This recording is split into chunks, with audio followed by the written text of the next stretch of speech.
Hello dear students, मैं doctor हंसा लुनायच, associate professor geography. आज की हमारी प्रैक्टिकल ज्योग्राफी की क्लास में हम मैप्स के मीनिंग और यूजेस को डिस्कस करेंगे, यानी मानचित्रों की परिभाषा और उनके जो उपयोग हैं उनको जानेंगे। मैप्स की परिभाषा और उपयोग में आने से पहले थोड़ा सा हम ये जो मैप है, वर्ड है, इसकी हिस्ट्री जान लेते हैं। देखिए, मैप को हम हिंदी में मानचित्र कहते हैं और अंग्रेज़ी में क्या कहते हैं, मैप कहते हैं। और ये जो अंग्रेजी भाषा का शब्द मैप है, इसकी उत्पत्ति लैटिन भाषा के मैप्पा शब्द से हुई है। लैटिन भाषा में मैप्पा का जो शाब्दिक अर्थ है वो है कपड़े का मेजपोश या रुमाल। ठीक है, यानी मैप्पा को लैटिन भाषा में कपड़े का मेजपोश या रुमाल जो है उसके लिए मैप्पा वर्ड यूज़ किया जाता है। इससे मध्यकाल में जो मैप्स बनाए गए थे वो कपड़े पर बनाए गए थे और संसार के चक्र मानचित्र बनाए गए थे उस समय, और इसलिए कपड़े पर बनाए गए संसार के चक्र मानचित्रों का नाम उस समय मैप्पा मुंडी पड़ गया। तो ओरिजिनेट अगर हम देखें, उत्पत्ति देखें मैप शब्द की, तो वो किससे हुई है? लैटिन भाषा के शब्द मैप्पा से हुई है। और देखिए, संभवतः ये माना जाता है कि संसार के किसी चक्र मानचित्र को इस नाम से सबसे पहले 840 एडी में सेंट रिक्वियर के मिकन नामक मठाधीश ने पुकारा था।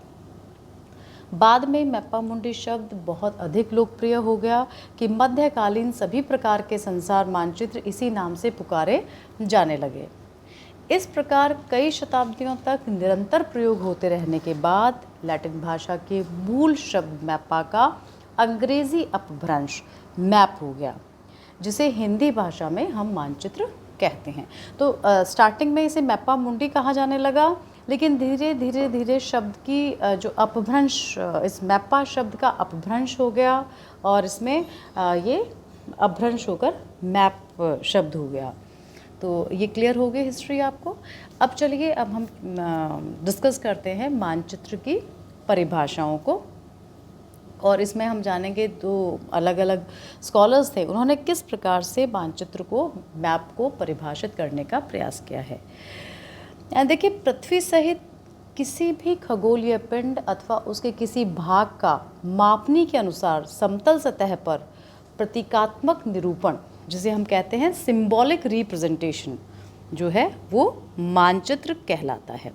ठीक है, तो अगर पृथ्वी सहित किसी भी खगोलीय पिंड या उसके किसी भाग का हम मापनी के अनुसार किसी समतल सतह पर प्रतीकात्मक निरूपण करते हैं तो वो मानचित्र कहलाता है। और आपको ध्यान क्या रखना है? सिंबॉलिक रिप्रेजेंटेशन, ये प्रतीकात्मक निरूपण पृथ्वी के साथ साथ किसी भी खगोलीय पिंड का वो मानचित्र कहलाता है। मैं एक बार फिर रिपीट करती हूँ, पृथ्वी सहित किसी भी खगोलीय पिंड अथवा उसके किसी भाग का मापने के अनुसार समतल सतह पर प्रतीकात्मक निरूपण, सिंबॉलिक रिप्रेजेंटेशन, मानचित्र कहलाता है। अब ये आपको क्लियर हो गई डेफिनेशन। कुछ जोग्राफर्स हुए हैं जिन्होंने अपने अनुसार मानचित्र को परिभाषित करने का प्रयास किया है। इस क्रम में हम सबसे पहले F.J. मॉन्कहाउस को लेते हैं। देखिए, F.J. मॉन्कहाउस ने कहा है कि निश्चित मापनी के अनुसार धरातल के किसी भाग के लक्षणों के समतल सतह पर निरूपण को मानचित्र कहा है। ठीक है, तो मैं दोबारा रिपीट करूँगी, मानचित्र क्या है? निश्चित मापनी के अनुसार धरातल के किसी भाग के लक्षणों के समतल सतह पर निरूपण को मानचित्र कहा जाता है, या मानचित्र की उन्होंने संज्ञा दी है। Map is a representation on a plane surface of the features of part of the earth surface drawn to specific scale. Monkhouse का तो क्लियर हो गया। निश्चित मापनी के अनुसार धरातल का समतल सतह पर किसी उसके धरातल के लक्षणों का जो निरूपण है वो मानचित्र कहलाता है। इसी क्रम में एक दूसरे रहे हैं जो scholar Edwin Raisz. Infrared rays कहते हैं a map is in its primary conception a conventionalised picture of the earth's pattern as seen from above to which lettering is added for identification. इनके बाद जो अगले स्कॉलर रहे हैं वो हैं डडले स्टैम्प।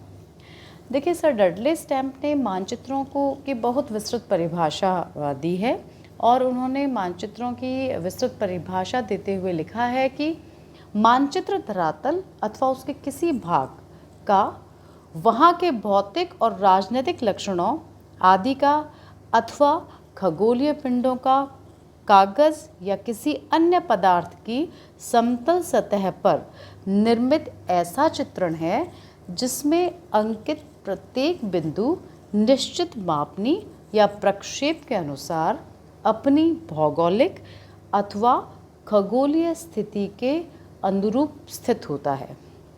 तो उन्होंने बहुत ज़्यादा एनलार्ज कर दिया इन्होंने इस परिभाषा को, तो डडले स्टैम्प ने। लेकिन इन्होंने भी किस चीज़ पे बल दिया है?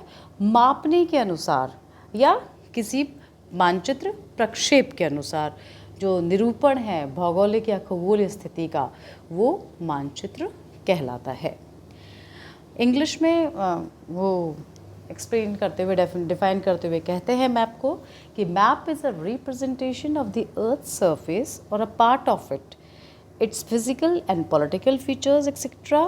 or of the heavens delineated on a flat surface of paper or other material, each point in the drawing corresponding to a geographical and celestial position according to a definite scale or projection।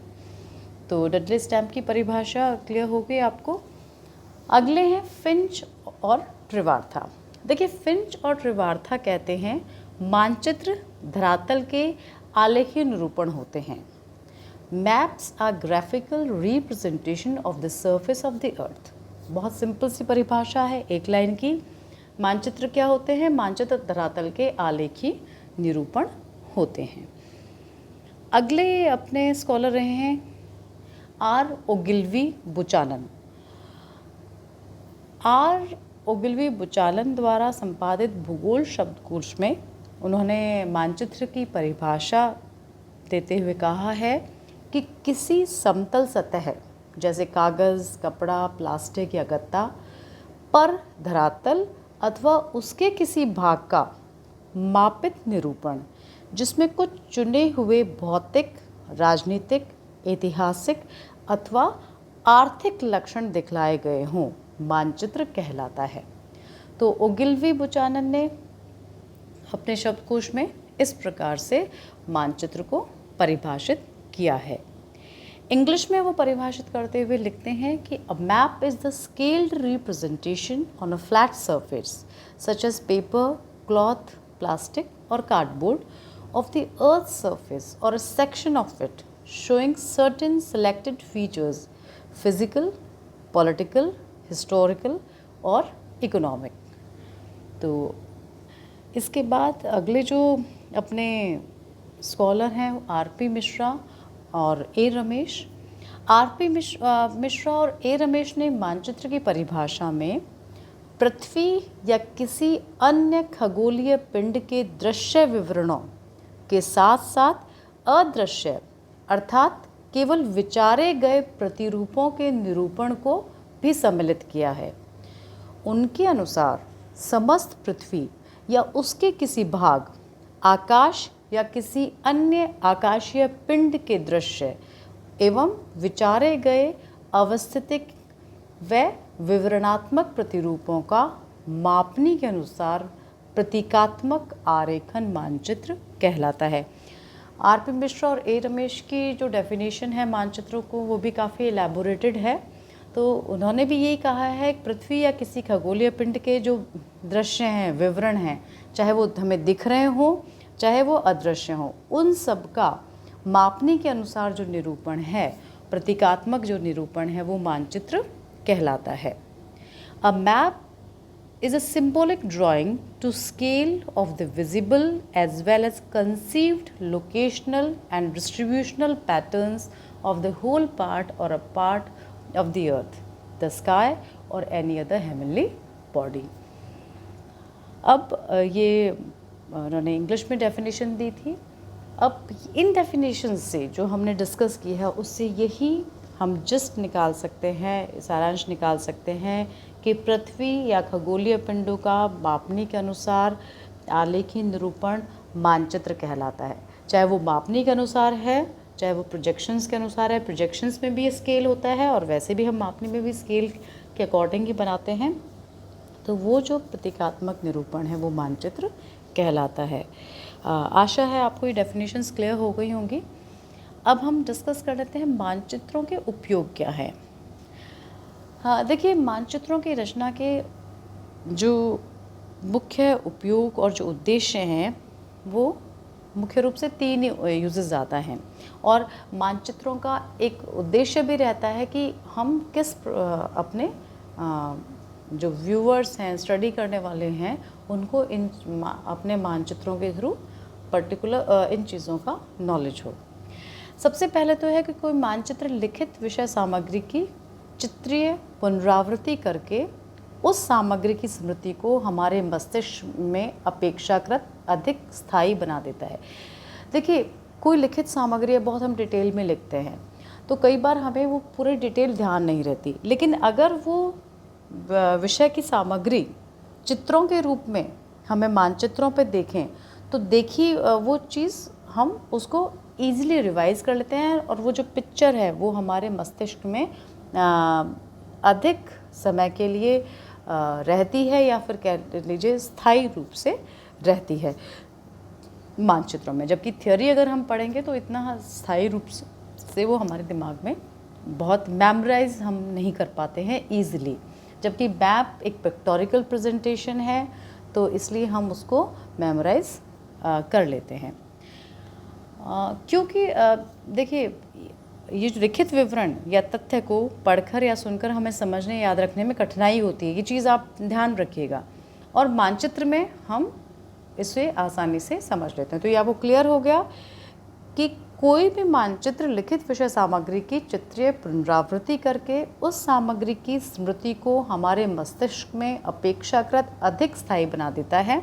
क्योंकि जिस लिखित विवरण या तथ्य को पढ़कर या सुनकर हमें समझने या याद रखने में कठिनाई होती है, उसे मानचित्र के रूप में देखकर आसानी से हम याद रख सकते हैं। इसलिए मानचित्र बनाने का एक मुख्य उद्देश्य किसी पुस्तक या पत्र पत्रिका में दी गई विस्तृत विषय सामग्री, जटिल तथ्यों व सांख्यिकीय सारणियों को विजुअल मेथड द्वारा यानी के द्वारा सरल, बोधगम्य और रुचिकर बनाना है। और ये सरल, बोधगम्य, रुचिकर बन जाता है। सारी विषय सामग्री को एक साथ आकर्षक ढंग से प्रस्तुत करने के इस उद्देश्य ने आज भूगोल सहित अन्य विषयों में मानचित्रों की लोकप्रियता बना दी है।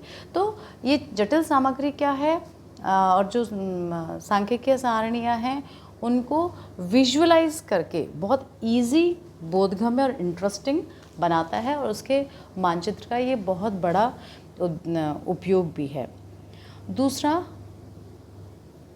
हमारी पृथ्वी का आकार इतना विशाल है कि उसके संपूर्ण भाग को एक साथ आंख से देखना असंभव है। मानचित्र पृथ्वी के आकार व आकृति को मापनी के अनुसार छोटा करके बोधगम्य बनाते हैं।